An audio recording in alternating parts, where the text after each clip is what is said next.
Victima de L.S. Hilton. Traduit de l'anglais par Laure Manceau. Lu par Caroline Klaus. Je n'étais jamais allée dans le sud de l'Italie, et à en croire la tournure des événements, cette première visite serait non seulement de courte durée, mais aussi la dernière.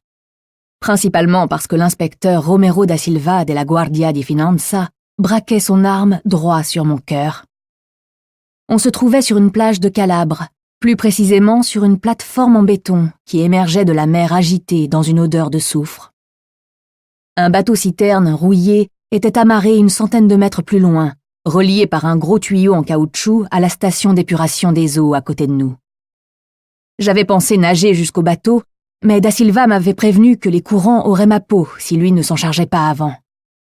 Et même si j'avais compris au cours de ces dernières heures que sa capacité à mener une double vie et sa maîtrise du mensonge me reléguaient au rang d'amatrice, je le croyais. D'un autre côté, j'adore prendre des risques.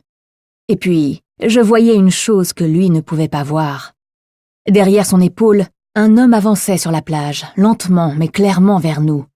Je doutais que ce soit un simple promeneur, étant donné le fusil d'assaut qu'il tenait dans ses mains. « Soit tout s'arrête ici, soit vous revenez avec moi et on voit si on peut travailler ensemble quelque temps. » La voix de Da Silva était aussi stable que sa posture.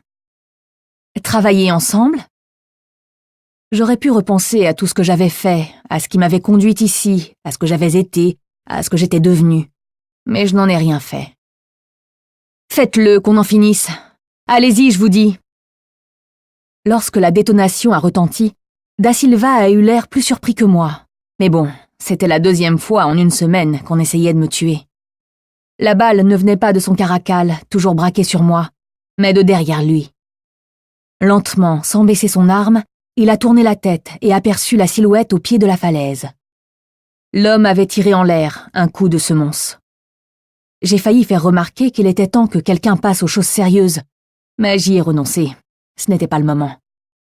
J'ai distingué une légère odeur de poudre qui s'élevait dans le gris acier de l'implacable ciel de décembre.